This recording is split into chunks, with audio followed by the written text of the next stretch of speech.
actually quite good versus the Prophet tree. In general, yeah. Yeah, because you just get the Quelling Blade plus the Great Cleave. What are we gonna see here? Like a Dazzle? I would like another defensive support. Oh, had like our permanent small cam on just SoNNeikO and Koro battling inside the jungle. Oh, he's getting rolled on top. Yeah, Tusker goes for SoNNeikO. JerAx brings Dust along with him. SoNNeikO will try the run, but again, the Penguin slides down, putting up the shards. And SoNNeikO, no real way to survive this unless he can last for about 2 more seconds. He goes invis, but that'll be First Blood going the way of Koro. He had about inside the jungle. It is, but it makes up for the 2 sentry wards early, and they don't have any observer wards in the... Oh, SoNNeikO! He just walked under the tower and went for the courier, but not only just the courier, it's the contents of the courier. SoNNeikO and Dendi were battling, which a Queen of Paint offers in droves. But my control can just get a TP to deal with that. If he middle lane, Fata initiated on. SoNNeikO was waiting just for the right time to strike, and they kill him off. General came in just to say hello, but he ripped his bounty. But look at my control CS, 45 CS. Yeah, far the most in this game. They really need to get something quick over on Dendi. I don't know if this is... But then SoNNeikO is now tanking up the bottom lane, also finding a little bit of farm of his own. They're trying to get his level 6 middle lane. Fata initiation comes in, but with double Spirit Siphon so quick onto Dendi and artstyle. Snowball's coming forward, is headed over towards Dendi, but they don't go up the hill with the Snowball. They're caught on the ground, and now with the Shroud, Fata the Sonic Wave's committed and say goodbye to your Death Prophet again. 2 kills coming with the Dust. I think your bounty hunter's there, but he was just around the corner of the cliff. ditya-ra, the roll be committed. Support's going to come in, or will it? It's actually not coming in fast enough. ditya-ra puts the walls up. He's tanking up so long. And SoNNeikO, they'll track over on JerAx. He snowballs. He's going in deeper. He's going up the Lycan, but you've already lost your Death Prophet. They just keep battling. Out about the triple stack of Ancients too. SoNNeikO, he's walking. He's right next to JerAx. The TPs are on the way. They trigger Dust. JerAx realizes something's awry. Hoping to find SoNNeikO. The shuriken toss damage is a little bit, but it will be Fata claiming a kill back.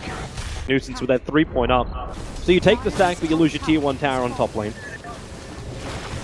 A lot of damage coming out on bottom. Yeah, right behind that tower. There's the stun coming in from the VS. They need a little bit more follow-up with the swap. They might be able to get it. Timber Chain will drag Mind Control away. He's got 15 reactive armor stacked up at the moment. The Sonic Wave, it manages to reach out to Koro. And now ditya-ra, he wants to battle up against Mind Control. But do they have enough damage? The 31 regeneration a second. A short-range Timber Saw. And maybe with the shards coming in, ditya-ra still going to go in for more. He'll avoid the Timber Chain off to the left. SoNNeikO still in the back lines. JerAx, he's got a lot of life to work with. The Crypt Swarm is a little bit off target. It doesn't hit ditya-ra, who'll TP out in the trees. The courier's also going to go down to General. This is just Fata locked inside the Sprout. He'll turn for the silence because he's got the support. This Ven has come in. Dendi needs a little bit more mana than what he's currently got, but he might be able to get a kill here on Koro with the help of SoNNeikO. Remember, this is track kills as well. General will come in. They just want to split this money 3 ways. The Wrath of Nature will ensure the kill. They really need to limit this stun farm because Lycan was really hampered by that Timber Saw in the You're down a long way here, Mind Control. There's 4 heroes from Na'Vi grouping up on this. He Timber Chains up, but artstyle swaps him back in again. They need the stun, they need the control. Reactive armor charges come, but it doesn't matter. Then he commits with the Sonic Wave. Liquid work out, it'll be at about 20%. They actually have a sentry. They have a sentry a little bit further to the south. Maybe the wolves. Okay, the cleave from MATUMBAMAN actually took out the wolves, so they can't steal it there. Could do a bit of a smoke maneuver of their own, and again, Koro is probably going to be the one on the end of this. The track comes in, there's nowhere to really hide. Even if he tries to make a break for the tree line, he can roar over on General. Support won't get there in time, and they also mop up the Necros. So, fortunately, then they need to be able to get to the point where they can 5-on-5. I believe that 5-on-5 is way stronger than Na'Vi at this point, especially with the Aegis on Sven. Who do you want to go on here? artstyle swapping out. Mind Control is actually in the top river as well. They're going to lose one, but the Wrath of Nature bounces through. Lycan down quickly. JerAx with a snowball, protected for a bit, but the Shikurin toss bouncing their way out. And now Fata, Exorcism is on the field. artstyle wants to run away from this one. He's got a stun. He can hold Fata in position, but MATUMBAMAN catching SoNNeikO on the back line. They're able to just mop up Na'Vi underneath the tier 2 tower. SoNNeikO has a small little opportunity here. You'll see MATUMBAMAN just walking over the river. And Lycan, yeah, he's like, okay, he's going to cross the river. You come into our territory. artstyle swapping his teammate in so he can actually get close enough for the swamp. The Yule Scepter, however, now has arrived. JerAx in close. And be careful of Mind Control. He's got a big spin with the chain out. They're doing terrible damage to Na'Vi at the moment. Even the Roar is keeping the bounty hunter out of this play. Maybe, no, he's actually, yeah, he will go down. He'll give the gem over and Na'Vi lose 4. A triple kill for Fata. So they start getting some vision towards Roshan. Same with the Lycan Wolves. They get scattered out other ways. Now Fata finding artstyle, starting with that Spirit Siphon. Support MATUMBAMAN, blinks himself forward. And Na'Vi, yep, they understand. Artstyle is dead.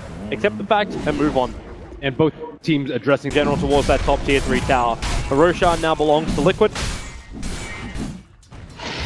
Question is, what do they now do with the Aegis of the Immortal? I don't know how Lycan's going to get involved in these fights. At some point, he's going to need a lot of one way. Kuro finds ditya-ra. ditya-ra walking into his hands with an Necro Bork. He can't actually have enough mana to get the ultimate off. So you can say goodbye to Lycan. He brought up his Assault Cuirass recipe. They're coming in for that tier 3 tower. There's no fortification available from Na'Vi, and there is available from Liquid. And with Exorcism not being able to use for Roshan, Liquid are just going to melt through this mid-Rax. Yeah, there's God Strength, there's Inner Beast, there's Exorcism. How do you compete with this split push? T3's not even down on the top. They're coming back to defend the top lane as well. General, he's going to get caught out, so he'll die up there. Meanwhile, Fata and MATUMBAMAN, they do all the work on the bottom. The stun from artstyle. MATUMBAMAN will return it with his own Stormbolt. You've taken out 2 melee sets of Rax. Now, can they get out of this one? JerAx. Warcry. Okay, that didn't go the way I thought it was going to. Prophet's going to TP over as well. They commit the drum charges with a Sprout. JerAx will be caught. The Orchid's there, so he can't snowball himself out this one. Even with the extra track on MATUMBAMAN, they could have thought about going a little bit. SoNNeikO quickly blinks up, and now they actually find the Timbersaw. You can track him up. Prophet, he's starting his TP over as well. So they think about going a mind control, but that new side device going to go to work. Not to mention the roar from Kuro catching out the back line. Dendi's gone. They lost the Queen of Pain. They lost their magical burst damage. There's no way they can kill mind control. And with the rest of the heroes coming over from Liquid, MATUMBAMAN looking to cleave through. The Bounty Hunter may end at 1 streak, but it's just the buyback. They just had the money. They just had the manpower. Team Liquid will just keep walking all over Na'Vi, catching now inside the river, spin him round, drop him down. ditya-ra is gone, and the last player being chased is MATUMBAMAN versus artstyle up on the top lane. Where's that armor toggle? There's still the Aegis of the Immortal, but artstyle's got no chance. 5-hero wipe in favor of Team Liquid. You did just go for, well, they can't go for the top lane because the tier 2 tower's still there, so they just go for the GG. Isolate artstyle, he's hexed up, Kuro's on top of him. This could be it for Na'Vi. They're losing too many players. SoNNeikO can come back into the fight, but the rest of Liquid are... This game quickly spiraled out of control. Na'Vi, no solution to the mass team fight coming out from Liquid. They are really almost ending this game. 8 seconds until the Lycan is alive. 10 over on the Prophet. If they lose any more heroes, just like that, there it is. Quick picks and GG. Na'Vi are eliminated, and Team Liquid will advance themselves through into the next round where they get to battle up against Fnatic.